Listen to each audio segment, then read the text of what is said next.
welcome to a new episode of the Woollentwine Fibrestudio Knitting Podcast. My name is Jule and I'm the dyer and maker behind Woollentwine Fibrestudio, which is a small creative space located here in northern Germany where I play with botanical dyes and natural yarns.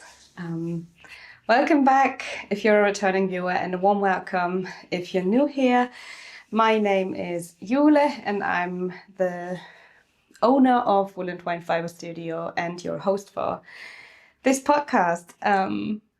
If you've been around here for a while, then I kind of want to say I'm proud of myself that I'm actually keeping up with, a couple more podcast episodes. And I promised last time in the last episode that I wanted to take more time to record and actually show up here. And while it's not always easy to work it into my schedule as a natural yarn dyer, because it can be quite busy at times, I'm determined to be more active with the podcast this year. And it was kind of a bit of my 2025 New Year's resolution to record more episodes. So I'm quite happy that so far it's turning out well.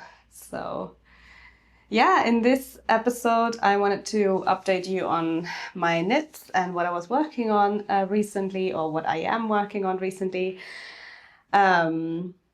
And yeah, it has only been, I think, not even a month since the last episode, and I'm happy and I'm determined to keep up the schedule like this. Although I always wonder what kind of update schedule you prefer, because I don't really see it being exciting if I talk about a project and then 2 weeks after I have not really made a lot of progress on it. So yeah, I'm still kind of trying to find my rhythm with this. So yeah, if you have thoughts on this and how often you actually enjoy updates, let me know in the comments below. I do read them all. I don't always manage to reply to every comment, but yeah, I always read them and I really appreciate them and they make me very happy. So yeah, if you have thoughts, leave them below. Other than that, I will dive into showing you my knits, and as always I will have timestamps below with the section, so you can jump to one or the other depending on what you're excited about. And I guess without further ado, let me jump right into the episode. So first of all, I wanted to share a little life update with you and what's going on here currently behind the scenes at the Fibrestudio. I'm currently working on a lot of new yarns, which is why you will also see a lot of kind of secret yarns in the next section, and you will see some samples where I can't really tell you a lot of details about the yarns, but I hope they are going to still be exciting for you.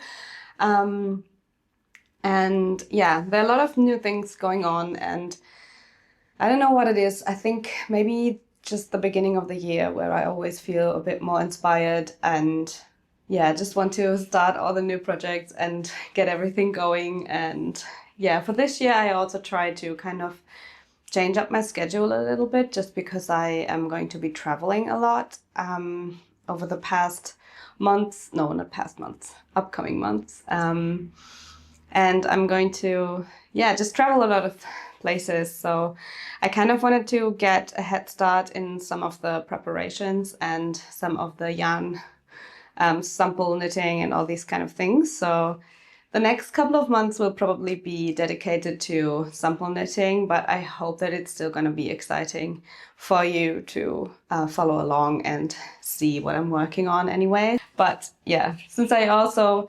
mainly currently test these new yarns, I'm not really able to knit a lot of projects that are in other brands' yarns, so bear with me if this is just very my own yarn episode. But yeah, I only have two hands and samples want to be knit, and I always want to make sure that you can see new yarns in samples knit up. So yeah, currently it's going to be a lot of sample, taking you along my sample knitting. I hope that's okay.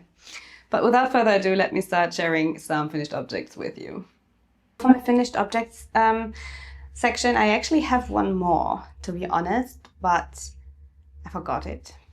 And it's yeah, I'm going to share that in the next episode, I guess. But so far, I think in the last episode, I showed you my tupa socks and was telling you about the idea of having a neutral pair for my partner, and these have happened. So these are the tupa socks by Ronja Hakalehto, a beautiful colorwork sock pattern that I kind of am addicted to by now.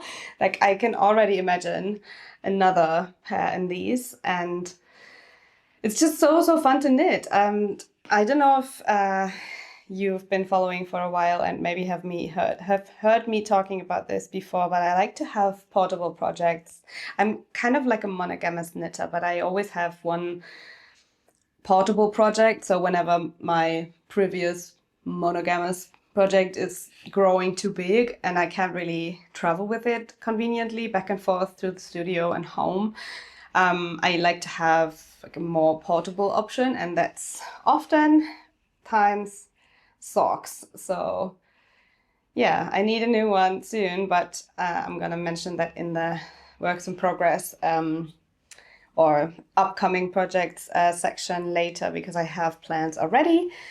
Yeah, but these are the tupa socks. In the neutral version, I used our own over sock yarn in this undyed gray shade, which is just the natural, and then the undyed ecru, which is just the natural color of the yarn. We have it in a ecru and gray, and then honestly some leftovers in a brown that I think are from one of the sock boxes from last year. I don't really remember, but it's just one of the classic browns that we restock relatively often. So just a reddish, nice brown. And I think it's so cool how the color choice just make this pattern look so different in the vibe. Like, this is so much warmer and more colorful, and then this is a bit more giving me like deep winter January vibes. So yeah, it's a very lovely pattern. As you can see, I really seem to like it. And I can definitely recommend checking it out. I think we even have some overs in stock at the moment, so just in case you're curious.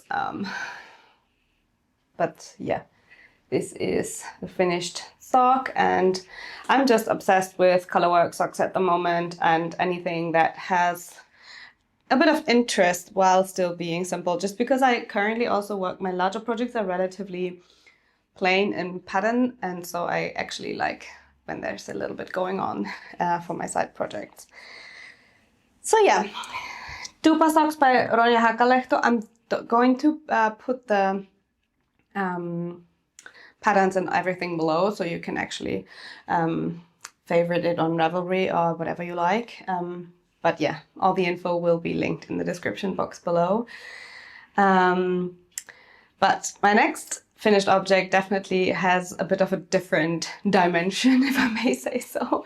And if you have watched my January preview video, you might have seen this one already, and it has gotten a lot of love on Instagram. But this is my folklore cardigan by Amy Gunderson. It's very hard to show on camera just because it's so big. But yeah, it's just a huge oversized boxy sweater that I actually envisioned in exactly this kind of way. So I'm very happy with how it turned out. This is the back portion. So yeah, this is my folklore cardigan, and I'm very, very happy with this finished object. It was a lot of fun to knit, and this is knit in our recently released limited edition Pathway DK in its undyed ecru color, just because my vision kind of was to have some like very classic cabled 90s type of cardigan, and this is how it turned out. So it has all of those cables and a lot of moss stitch in the sections in between. The cables also run down the sleeves, And the garment is knit in pieces, so you have to seam it in the end. However, I found it relatively intuitive to seam. I also am not necessarily, I know this might be not very typical, but I don't mind seaming. I don't know if that's actually weird, but I feel a lot of people are so against seaming and are like afraid of seaming. I don't know. For me, it's just, I don't mind it. So, and it was actually, speaking about portability again, it was quite easy for me to carry it around. So yeah, that was definitely a plus. And yeah, I decided to go for a very oversized look, which is also what the pattern intends actually. So I think I made a size 5 with just a bit over 600 grams. I think like 609 grams. It's all linked in my Ravelry project. So exact measurements, not measurements, but amounts of yarn are in my Ravelry project. But yeah, it was quite easy for me to take this with me and just, you know, work on it while I was traveling to the studio back and forth, just because I was able to take the pieces instead of a whole garment. So that was quite convenient. I also made a few modifications, and one of them being that I actually, you know, in the pattern there is a random asymmetrical purl stitch next to the, I don't know if I can show this, next to these cable columns. There's like one random asymmetrical additional purl stitch that I kind of didn't get why. So I went and just swapped that one to stay in pattern with the moss stitch. So that was one of my modifications, and I modified the actually the V-neck decreases in the front. You're knitting this bottom up, that's why I'm saying decreases. Just because I think in the pattern it says to kind of let only these two, it's a bit hard to show, I'm sorry. So in the pattern, only this white cable and this one are actually like moving along to the top, and I kind of, again, for a symmetrical look, I went and included this second slim cable in the V-neck section, just because, yeah, it made sense to me. And I don't know, maybe I'm just a crazy person, but I like the symmetry. So, and I think this is also not part of the pattern, but I went for a tubular cast on in my cuffs and also in my hem portion, and I even did the tubular cast off for the button band in the front, just to, you know, make it all quite neat. And I also omitted the contrasty stripe that is usually in the pattern.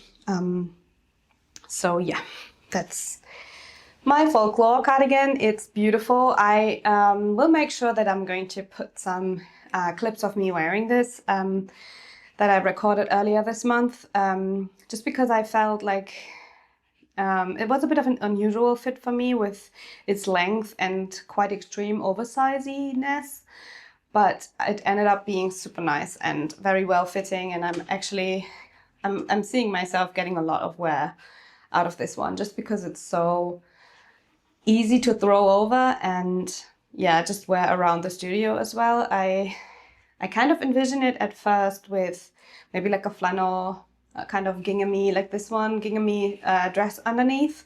But to be honest, the look I'm really liking with this is with a really wide linen pant that I have that's like a culotte kind of shaping. So it's rather short-ish, but very, very wide and like boxy.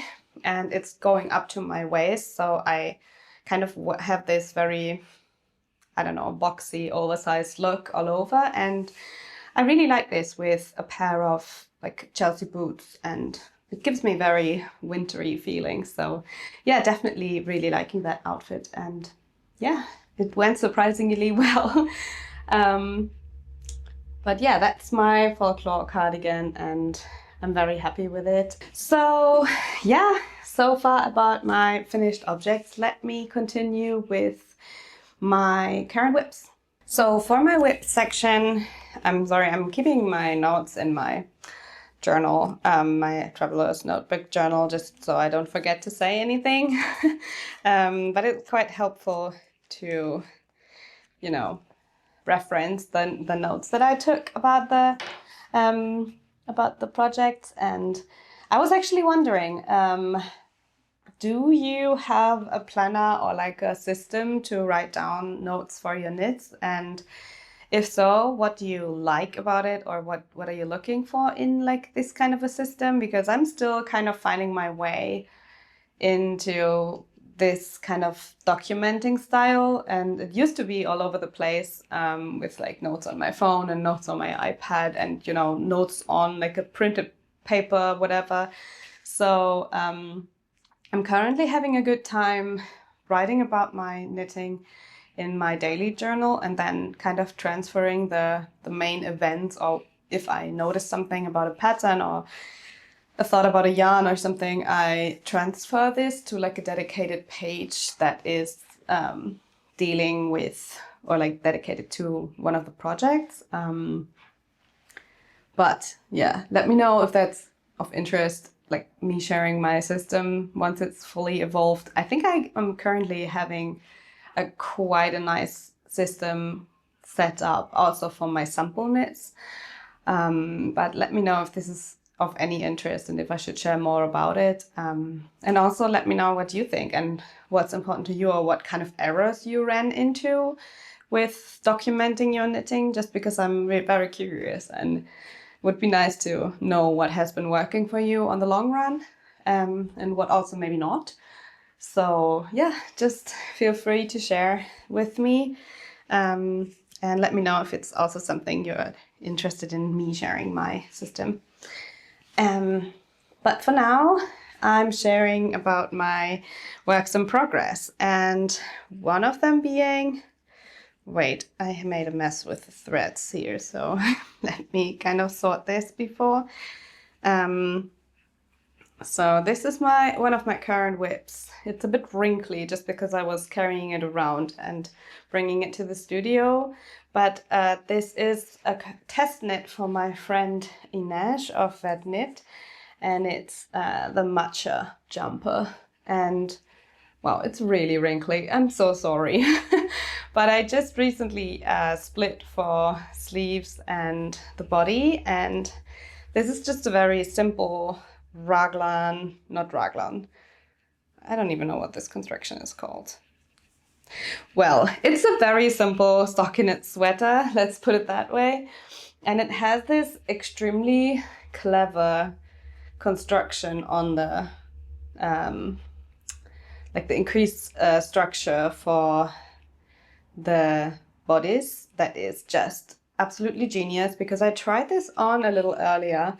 I'm not going to share because it looked awkward, but I tried this on to see how I like the fit, and if I wanted to go, like, if I'm okay with like the increased rate, and I just wanted to make sure that it's going along with the pattern measurements.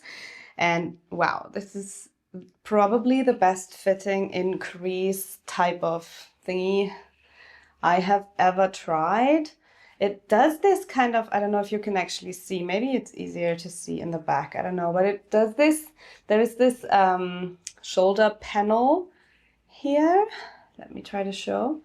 And the increases kind of like hug your body in a way that it's a lot nicer than just a straight raglan line. It does this kind of like shoulder curve and then a little, almost like an S shape. And it's just genius. Like, I don't know if you've ever tried a pattern by Ines before, but her patterns in general are just so well thought through and very, very detailed, and I just love them. So yeah, this is just living up to the expectations. Again, it's very thought through. She does a lot of options for your, if you want to modify it to your liking and to fit yourself. And I'm actually quite curious to see how mine is going to turn out, because I went for a version with significantly more positive ease than it was intended. Just because I was really curious to see how it would fit or how it would look like if I did the increased positive ease. I'm sorry this is not looking extremely exciting so far, but believe me, the fit of this is just so good, and I absolutely can't wait to wear and continue on this. The yarn I'm using is a DK weight yarn. I'm gonna share more about this soon, but it's a new one that will be coming probably in March. Let's see. I have to kind of hurry up with this project, but yeah, currently it's planned for March, and I love it. I love it already. Like, this is so beautiful, and I love how it knits up. And I can't wait to continue on this, because this is just, now that all the increases are done, and also, like, it might look complicated, but actually Ines wrote this in a way that there are like two kind of stacks of increases, and the first are a little bit, you have to follow a pattern that is actually written for your size, so you kind of have to pay attention for that. And then as soon as you reach the second stack of increases, it's kind of like almost like with a simple raglan construction, that you're like, one row you're making increases and then in the next you don't, and then it's kind of very flowy and very intuitive to follow. So yeah, also what I really appreciate is that Ines has designed the increases to be lifted increases instead of how do you call it? Instead of just like make one left and make one right. And I think this just makes for such a more seamless increase, I feel. I don't know. I just really like lifted increases. So yeah, doesn't look like a lot currently, but I promise it's going to be very pretty. And I can imagine this like so well over just like a black skirt. And it's also quite autumnal, I feel. So might also be the color. It's like a maroony brown shade. I think, was it Ines herself who commented on this when I was posting it in the testknit group, that it reminds her of like chai or rooibos tea? So yeah, definitely feeling that. So maybe I should name the colorway after it, because this was just a dye experiment when I first got the samples of the yarn. So yeah. Maybe I should call it that way. Let me know what you think.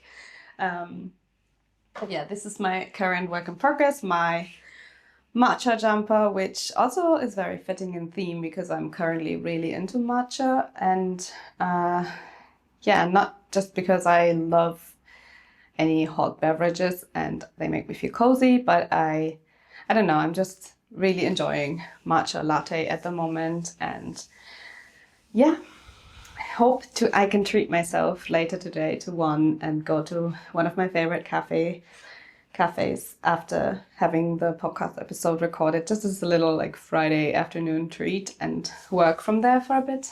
I really hope I'm gonna have time for this. So but yeah, this is my matcha jumper, and I'm gonna keep you updated on how this is going to unfurl.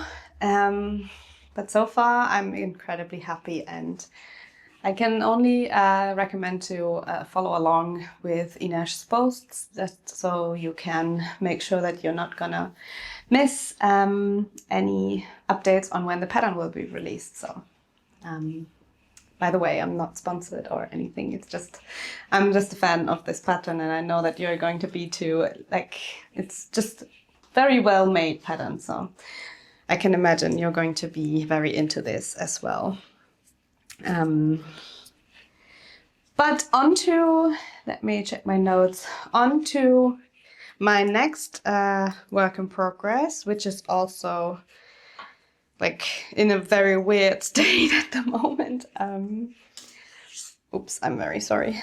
But this is my margaux cardigan, margaux, I don't know how to pronounce this, by Simone of Rust Knitwear. And it's a beautiful, beautiful cardigan pattern. I'll make sure to put a picture somewhere here so you can see how it's supposed to look. Just because currently mine does not look like much, but I only casted this on last weekend, so I'm kind of Yeah, I'm actually quite happy with how much progress I was able to make still. So I just finished the back piece and the two front pieces. Let me try and show this a little bit nicer, just because I want you to see the super nice increase section here. So yeah, I finished the back piece and the two front pieces and put everything on hold. And now I'm currently working on the first sleeve. Just because I find with top-down garments, it's a lot easier for me to actually knit the sleeves first and then try on the length, just because I feel like with sleeves, the fit of a bodice type of, or like the top of a cardigan or sweater can change significantly. And so, yeah, I've had it before that I was just trying without sleeves and, you know, then finished the body and realized when I had the sleeves on, I kind of wasn't 100% happy with the length. So, yeah, I usually, by now, how I do this is that I finish front and back up until the point where you either separate for the sleeves or, in this case, join in the round with all of the pieces. And then I just knit the rest of whatever I have in a skein currently. And then with the next skein, when I have to put, you know, a new skein, I'm just starting with the sleeves. And that's why this is in a bit of an odd shape of like having just a few centimeters below, I don't know if you can see, below the joint. And then I started with the sleeves first. So, but what I can say about this pattern already is that it's so clever, like so clever. I was really, like, I've never seen a construction like this before, but actually you knit this one, you knit this like a little snail of stitches. You make this very long kind of cordy thing that is, you know, as long as the shoulder. And then, oops, sorry, I just keep hitting my tripod with my needles.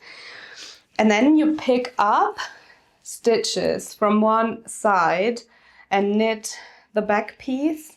Like you pick up, for the back piece, you pick up one of those from the stitches from one of the little columns you made. Then you're casting on stitches for the back of the neck, and then you pick up stitches from a second of these like previously knitted little snakes, yarn snakes. I don't know how to call these, but yeah, and then you actually pick up from the other side to knit the front, and that's the result is that you can actually get the same like 2-stitch column of 2 knit stitches in the shoulder.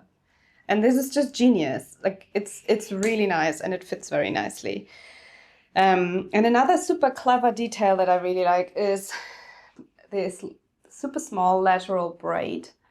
It's going down the sleeve opening pretty much. And how this is done is also very exciting because you're not doing your regular lateral braid, but you're actually casting off and binding off and casting on again, which sounds fiddly and a bit weird, but it's definitely worth it. And it also gives a bit integrity and structure to the sleeve seam, or however you call this, like the opening for the sleeves, because I'm quite happy because I have another very oversized version, and I think having this kind of reinforced sleeve opening might help with it all keeping the shape despite its oversizedness. So yeah, round of applause for this very clever detail. I don't know, I probably said this quite a couple of times on this channel before, but I'm just so happy whenever designers do these kind of really clever details.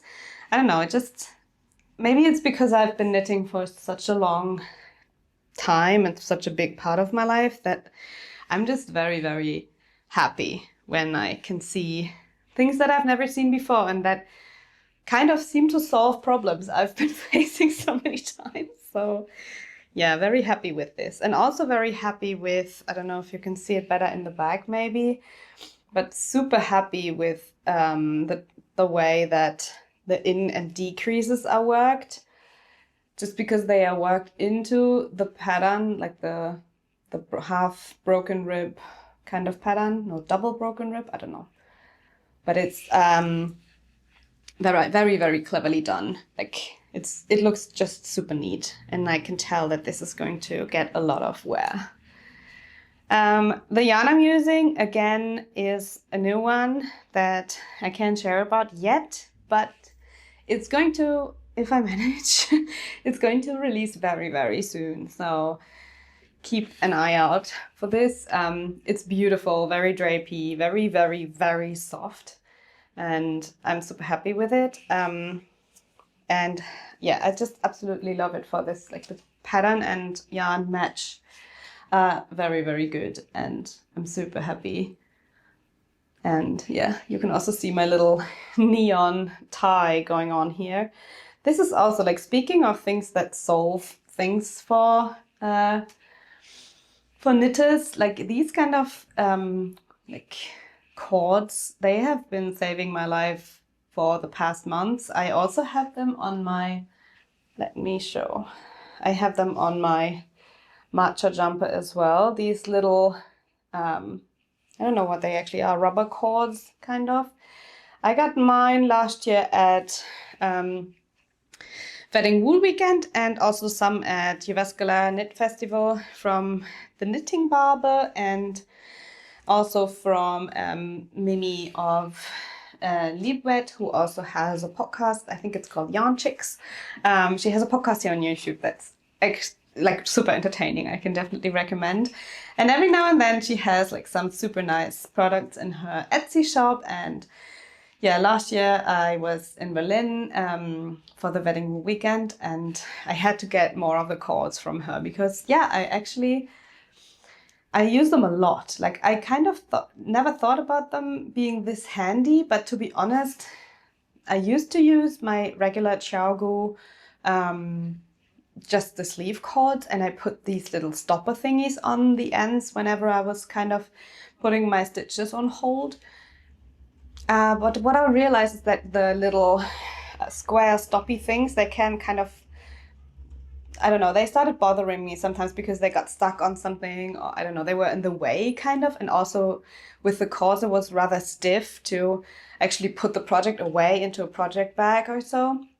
And I have to say that with these cords, they are super, super easy to maneuver, and they are also much more flexible, so you can actually store your project away without the stiff cords and stoppers. So I actually prefer them. I kind of feel these are just very handy, the little cords, and you can reuse them over and over again, which is also incredibly nice. And they are also available in different lengths, if I'm not mistaken, so you can get like really long ones for when you have to put your body stitches on hold, or like just shorter ones for sleeves or neck openings or whatever you might want to put on hold. So yeah, I'm a big fan, and I think I showed this in the last episode, but just wanted to share again that I'm again, for the sleeve decreases, I'm using my manual row counter from knits.fi again,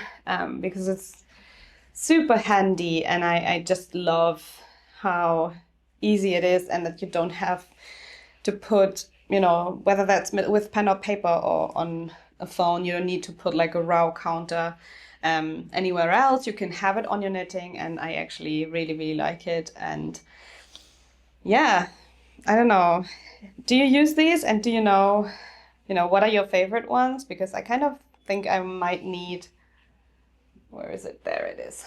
I kind of want to get more just to have a backup or for several projects, because I'm currently owning this one, and I might want to have a second one just in case I need another project. For example, if I start the sleeves on my matcha jumper now, I would only have this one row counter, so I kind of want to get it back up. Because I'm positively surprised with how much I use this actually. So yeah. And then what I also do in order to not have to keep track on like a pen or paper or whatever, I like to use these. It's probably nothing new to anyone who's been knitting for a while, but I use these little removable stitch markers to mark off each decrease row, just so in the end I don't need to, you know, kind of search for the decreased stitches or write them down or anything. I can just count how many decrease rows I've worked and how many more I need to do. So yeah, this has been working really well. I also feel like it's more engaging this way with the little increments where you can see how much you've actually managed to do. I don't know, kind of like the same system as with a progress keeper, that I'm like, you know, it keeps you going, I think. At least for me, that's the case. But yeah, so far about my works in progress. I wanted to share another, like, not yet cast on project with you, but I have something new coming up for another test knit. I know, crazy, right? I don't know. Currently I have a lot of test knits going on, but just because there are so many amazing designers making amazing designs that I want to knit, and you know, why not do it as a test knitter and maybe also contribute something to the pattern and help the designer out. So I think it's a good way this way. And yeah, the next test knit I want to start on with is a sock test knit, and it's the Linaria sock by liebwedd, who is in her skein on Instagram, I believe. I'm making sure I will put her info here and also down below. But she made this very unique sock, and apparently she made a version in Ovis. And it was such a funny situation because without knowing what yarn she used, I was actually seeing this on her Instagram stories, and I had to react on it because I was like, immediately I fell in love. And I just reacted to that story, and she replied and said, oh yeah, it was fun to work up in Ovis. I was like, oh my God, this is my yarn. Like, this was such a kind of fangirly moment of me. I don't know, I'm just weird sometimes, but I was so happy, and I was like, okay, wow, no way, I'm honored. I just wanna knit these. So yeah, I luckily got accepted as a test knitter, and I have not cast on yet just because I'm a little bit in a rush with my margaux cardigan. But I want to cast this on next also because my margaux is not portable anymore very soon, so I will need my portable project again.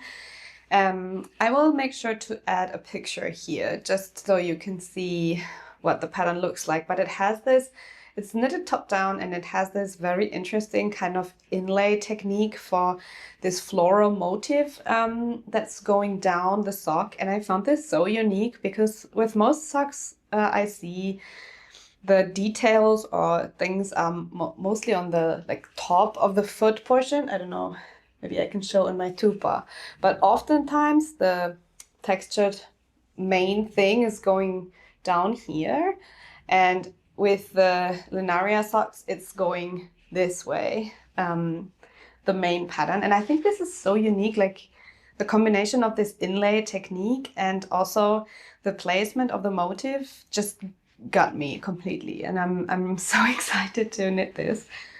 But to be fair, I can't make up my mind on a color. So yeah, if you have a suggestion, please post it down below. I kind of have a feeling I would love to go in the same like floral pinkish kind of way that actually the original sample of Marie-Eve is like. But yeah, please let me know your thoughts, just because I'm very indecisive right now, and I kind of feel it would be nice and springy to have something maybe in the pinkish, muted, dusty pink kind of region, but I'm not 100% sure. And so, yeah, let's see what I come up with. So, yeah, let me know your thoughts below if you like. And I can't wait to get this going and to have another sock project on the needles, just because, yeah, socks are always so fun to knit and so nice and portable, so I guess this will be perfect. But yeah, maybe I will manage to cast on this this weekend. What I definitely have already prepared for it is its dedicated project bag, because I recently acquired a new kind of project bag and it's so lovely. I have to share it with you. So ever since I worked with Veronica of Darnina Studio last year for our sock boxes, I absolutely fell in love with her Japanese-inspired komebukuro bags. Sorry if I'm butchering that pronunciation. It's just, I don't know how to pronounce this properly. But they are traditionally made for tea and to take your tea set out into nature if you want to enjoy a tea somewhere outside of the comfort of your home. And inspired by this type of bag, Veronica naturally dyes fabrics and sews bags from her fabrics. And apparently I was really inspired because I had a really small one of her komebukuro bags that you might have spotted it on some of my Instagram pictures, just because I kind of like to pop it into pictures sometimes because it's so cute. And I reached out to her whether she would make a slightly bigger version at some point so I could use it as a project bag. And a couple of weeks ago, she actually messaged me, and I was really touched that she actually remembered. But she made me this type of slightly larger komebukuro in a natural linen with these little embroidered like dots. I don't know, I'm gonna open it for you because the closure system is very cool. It has these little loops and then you put a string through it, and that way you can open and close it. And it has this wide opening, and it is double lined as well, so it's very like cushiony and thick. And it has the rounded bottom, so it actually stands up on its own, which is quite nice because you can actually like put a skein of yarn in and then knit from it this way. And then you can just, you know, put everything in, close it up and take it with you this way. And I always like when a project bag does not have a zipper, just because I'm super paranoid in putting my yarn into a zipper. It has happened in my backpack once, and I managed to get it out without a huge mess, but yeah, wherever I can avoid, that's better, I guess. And yeah, this is my little new sock project bag. And I'm just obsessed with it. It's so cute. She even added these little inner pockets, so in case I wanted to put an accessory or something in there, I can do that. And it's just the perfect small bag for a pair of socks. So yeah, I don't think it will fit a lot more than one skein.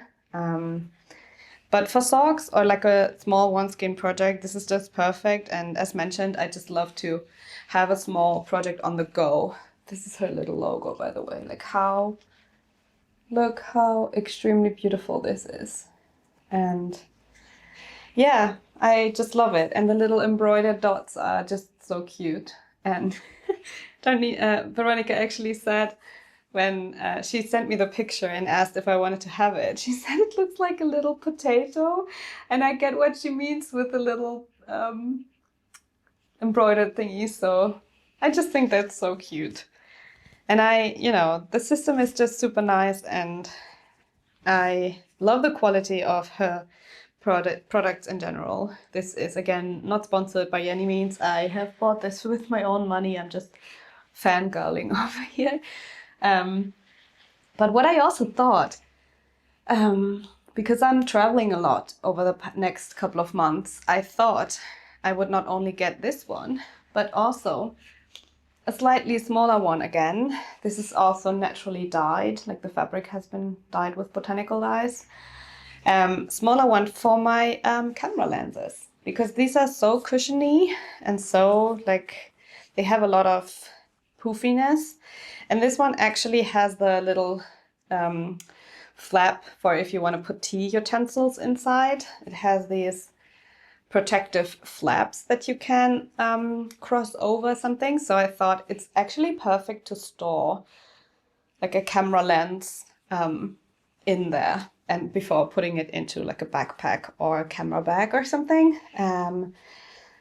So yeah, I just thought this is pretty genius. And yeah, so I got a second small one for my travels. And yeah, I usually try to keep it quite minimal whenever it comes to traveling with my camera and stuff, but I think it would be very nice to have at least one spare lens that I might be able to use for a different purpose. So I can put this in here now with the as you can see, it's like very cushiony and very sturdy. So I trust the fabrics in keeping my lens safe. So yeah, for people who are like photography enthusiasts out there, this might also be like a use case. I don't know if that's a bit random over here, but and if I don't have them in use, I can actually like put them together like this, and then they're all gonna be stored away easily. So I just love these. I just find them so unique and cute, and so yeah, they are going to be my new favorite sock project bag probably for the next couple of weeks at least. So yeah, so far about my new acquisition. Other than that, I haven't acquired a ton of new knitting gear, but I'm thinking I have thought about knitting accessories. I have really fallen in love with blocking combs over the past couple of months. Let me just quickly adjust the lighting situation just because it's getting a bit gloomy. So yeah, I absolutely fell in love with blocking combs, like for practicability reasons. But I have to say, I get crazy about how flimsy they are and how, I don't know, at least the widely available ones are not necessarily my favorites. I got the Knit Pro ones in 2 different types, and to be fair, I just don't like the plasticky feel, and I don't know, I also don't like the case, and I don't like the look. Like I don't know if that's a bit strange, but I just don't like them. So does anyone know if there is like a sustainable alternative, maybe with like wooden combs on the top or something? I don't know.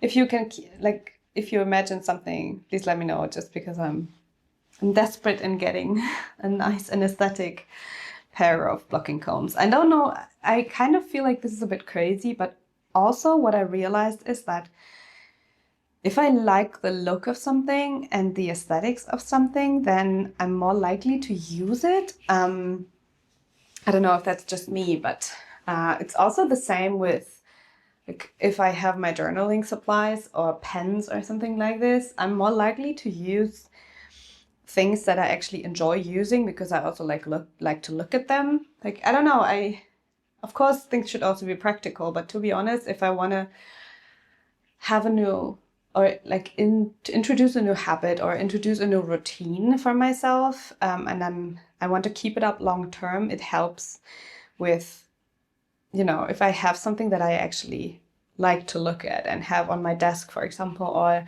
I don't know, I just enjoy using things that I find aesthetically pleasing more. I don't know if that makes sense, but yeah, that's how I kind of sometimes justify that I'm so particular about how things are looking. So yeah, not sure if this made any sense, but I still wanted to share the thought with you. So, but I guess this brings me to the end of this episode.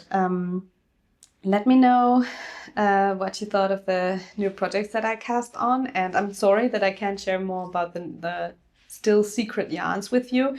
But what I can say is that if you sign up for my newsletter, you are going to get all the news and infos and what I'm working on directly to your inbox. So I think it's always a good way to stay in touch with me, to sign up for my newsletter and also actually subscribe to this channel because, yeah, it's, you know, I know I'm very active on Instagram as well, but we don't really know how the world of Meta and Instagram is going to evolve in the next couple of months, to be honest. And I guess to be sure about yeah, if you want to stay in the loop and be informed about everything yarn related, and whenever I upload a new episode, I think it's the safest way to sign up for the newsletter or subscribe to this channel at least, because yeah, we don't really know what's going to happen over the next months and how the social media world is going to evolve. So